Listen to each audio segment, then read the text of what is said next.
29 August 1947 रोजी घटना समितीने एक ठराव पास करून स्वतंत्र भारताच्या राज्यघटनेचा मसुदा तयार करण्यासाठी विधिमंत्री डॉक्टर बाबासाहेब आंबेडकर यांना मसुदा समितीचे अध्यक्ष म्हणून घोषित केले। त्यांच्यासोबतच एन गोपालस्वामी अय्यंगर, अल्लादी कृष्णस्वामी अय्यर, के एम मुन्शी, सीजीओ मौला सादुल्ला, एन माधवराव, डीपी खैतान यांना सभासद म्हणून घोषित केले। घटनेच्या मसुदा समितीचे अध्यक्ष म्हणून डॉक्टर बाबासाहेब आंबेडकरांनी घटना निर्मितीची सुरुवात 30 ऑगस्ट 1947 पासूनच केली। आपल्या सहकाऱ्यांची मिळेल तशी साथ घेत घेत घटनेचा मसुदा योग्य वेळेत लिहून पूर्ण केला आणि तो मसुदा समितीचे अध्यक्ष डॉक्टर राजेंद्र प्रसाद यांना 21 फेब्रुवारी 1948 रोजी सादर केला। मसुदा रूपातील घटनेचे 18 भाग होते। त्या 18 भागात 318 कलमे आणि 9 परिशिष्टे होती।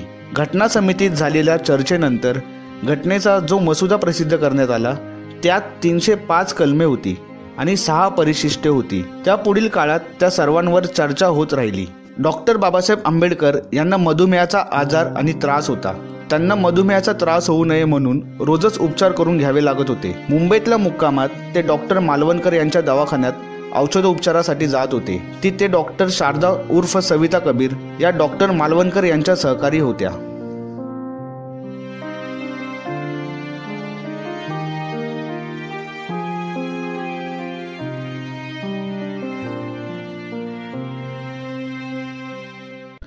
भारत आणि पाकिस्तान अशा दोन स्वतंत्र व सार्वभौम राष्ट्रांच्या रूपात हिंदुस्थान 15 ऑगस्ट 1947 रोजी स्वतंत्र झाला।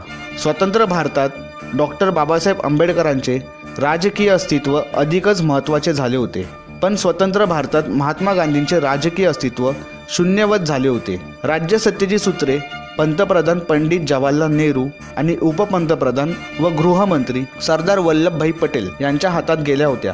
महात्मा गांधींनी स्वतंत्र भारताचे केवळ राष्ट्रपिता म्हणूनच ओळखले जात होते। त्याचवेळी नथुराम गोडसे नावाच्या मनुस्मृती मानणाऱ्या कट्टरपंथी तरुणाने पिस्तुलातून गोळ्या झाडून महात्मा गांधींचे प्राण घेतले। ही भयंकर दुर्दैवी घटना होती, पण त्याच महात्मा गांधींचे प्राण हिंदुस्थानला स्वातंत्र्य मिळवून देण्याच्या अत्यंत महत्त्वाच्या वेळी वाचवण्याचे पुण्यकर्म डॉक्टर बाबासाहेब आंबेडकर या पुरोगामी नेत्याने केले होते। म्हणूनच एक श्रेष्ठ देशभक्त म्हणून या देशावर डॉक्टर बाबासाहेब आंबेडकरांनी फार मोठे उपकार केले होते। पाकिस्तानच्या निर्मितीनंतर बॅरिस्टर जिना यांचे फक्त 13 महिन्यांनीच म्हणजेच 11 सप्टेंबर 1948 रोजी कराची येथे निधन झाले। हिंदुस्थान अखंड स्वरूपात स्वतंत्र व्हावा अशी जी डॉक्टर बाबासाहेब आंबेडकर आणि महात्मा गांधी यांची इच्छा होती ती बॅरिस्टर जिना यांच्या विघटनवादी आणि विनाशकारी भूमिकेमुळेच पूर्ण होऊ शकली नाही। म्हणूनच प्रत्येक भारतीयाला बॅरिस्टर जिना एक देशद्रोही वाटत राहिले। या उलट महात्मा गांधी आणि डॉक्टर बाबासाहेब आंबेडकर हे महान देशभक्त म्हणून प्रत्येक भारतीयाच्या सदा स्मरणात राहिले। 21 फेब्रुवारी 1948 पासून जवळजवळ 8 महिने मसुदा रूप घटना लोकांची मते जाणून घेण्यासाठी खुली ठेवली होती। त्यानंतर 4 नोव्हेंबर 1948 रोजी घटना समितीच्या बैठकीत घटना समितीचे अध्यक्ष डॉक्टर राजेंद्र प्रसाद यांनी जाहीर केले की डॉक्टर आंबेडकर आज घटना समितीपुढे घटनेचा मसुदा सादर करतील।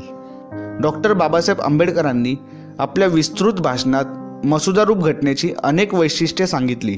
मसुदारूप घटना 315 कलमांची आणि 8 परिशिष्टांची होती। आपल्या भाषणाचा समारोप करताना डॉक्टर आंबेडकरांनी एक महत्त्वाची गोष्ट सांगितली की नवीन घटनेच्या अंमलाखाली जर काही चुकीचे घडू लागले तर आमच्याजवळ वाईट घटना आहे म्हणून असे चुकीचे घडत आहे असे मानू नये, तर घटना चालवणारा माणूस वाईट होता म्हणून चुकीचे घडत होते असे समजावे।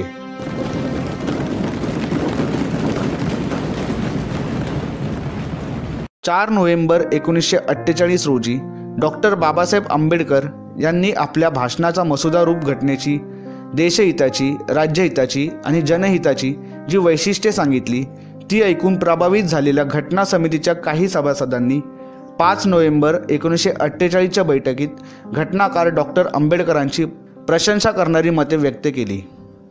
टी कृष्णमाचारी यांनी जी वस्तुस्थिती सांगितली होती त्यावरून हे सिद्ध होत होते की डॉक्टर बाबासाहेब आंबेडकरच स्वतंत्र व सार्वभौम भारताच्या राज्यघटनेचे शिल्पकार होते। टी कृष्णमाचारी म्हणतात, आंबेडकरांच्या 6 सहकाऱ्यांपैकी एकाने राजीनामा दिला होता आणि त्यांच्या जागी दुसऱ्याची नियुक्ती करण्यात आल्याने त्यांची संख्या पुन्हा 7 झाली होती. पण त्या 6 सहकाऱ्यांपैकी एकाचा मृत्यू झाला होता आणि त्याची जागा रिकामीच राहिली आणि ती पुन्हा परत भरली गेली नाही. म्हणून 5च सहकारी सभासद राहिले होते. त्या 5 सहकाऱ्यांपैकी एक अमेरिकेत राहू लागला. शिल्लक 4 पैकी एक राज्याचा कारभारातच गुंतून राहिला. उरलेल्या 3 पैकी 2 सभासद दिल्लीपासून दूर राहत होते. ते आजारपणामुळे मसुदा समितीच्या घटना तयार करण्याच्या कामकाजात सहभागी होऊ शकत नव्हते. शेवटी मसुदा रूप घटना तयार करण्याची सर्वस्वी जबाबदारी डॉक्टर बाबासाहेब आंबेडकर यांनाच सांभाळावी लागली. म्हणून आपण डॉक्टर बाबासाहेब आंबेडकर यांचे आभार मानणे योग्य आहे. टी कृष्णमाचारी यांनी असे बोलून डॉक्टर आंबेडकरांना भारतीय घटनेचे शिल्पकार सिद्ध केले.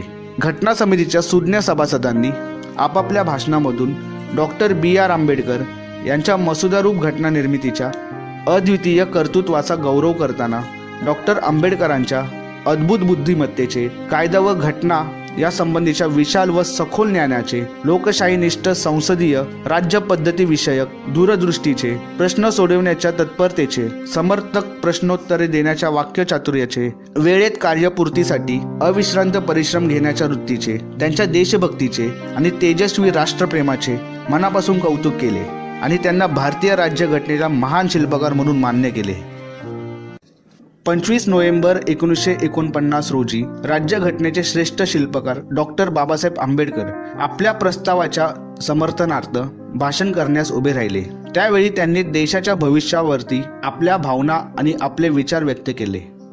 डॉक्टर बाबासाहेब आंबेडकर म्हणतात, 26 जानेवारी 1950 रोजी भारत देश खऱ्या अर्थाने स्वतंत्र देश होईल. पण देशाच्या स्वातंत्र्याचे काय होईल?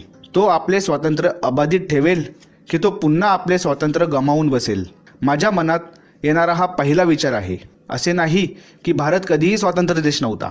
मुद्दा असा आहे की भारताने एकदा स्वातंत्र्य गमावले ते कायमचेच. म्हणून मनात विचार येतो की हा भारत देश दुसऱ्यांदा ते स्वातंत्र्य गमावणार का? तो हाच विचार आहे जो मला भारताच्या भवितव्याविषयी जास्त काळजी करावयास लावतो.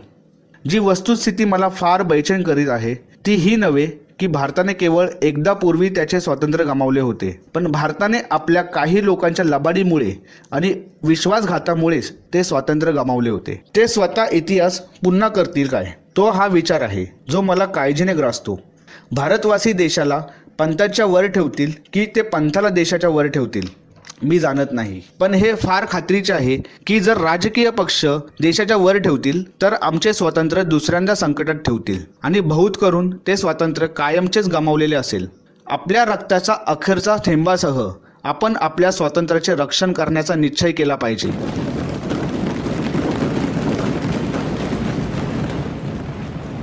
26 जानेवारी 1950 रोजी भारत लोकशाही प्रधान देश असेल. ते अशा अर्थाने की भारतात ज्या दिवसापासून लोकांचे सरकार असेल, जे लोकांनी बनवलेले असेल आणि लोकांच्यासाठीच बनवलेले असेल.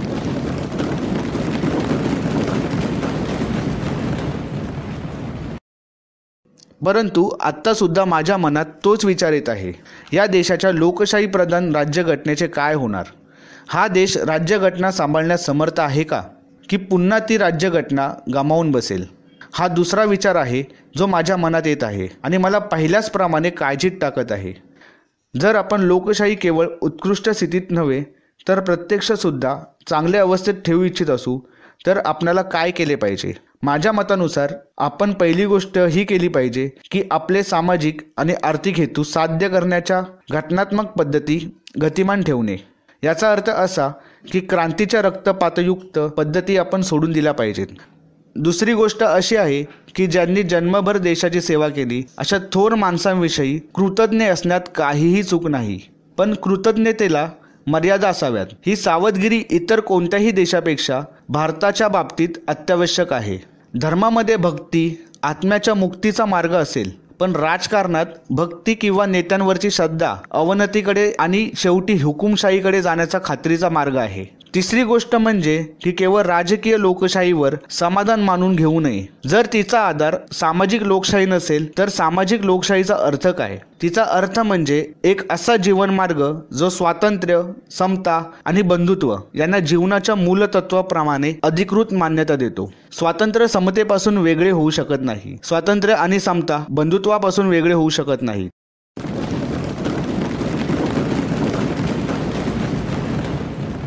26 जानेवारी 1950 रोजी आपण विसंगतीच्या जीवनमार्गामध्ये प्रवेश करणार आहोत. राजकारणात आपल्याकडे समता असेल आणि सामाजिक आणि आर्थिक जीवनात आपल्याकडे विषमता असेल. लोकशाहीमध्ये सरकार बनवण्यासाठी निवडणूक घेण्याची जी व्यवस्था असते त्या व्यवस्थेत एक माणूस एक मत आणि एक मत एक मूल्य हे तत्व फार मोठी कामगिरी करू शकते.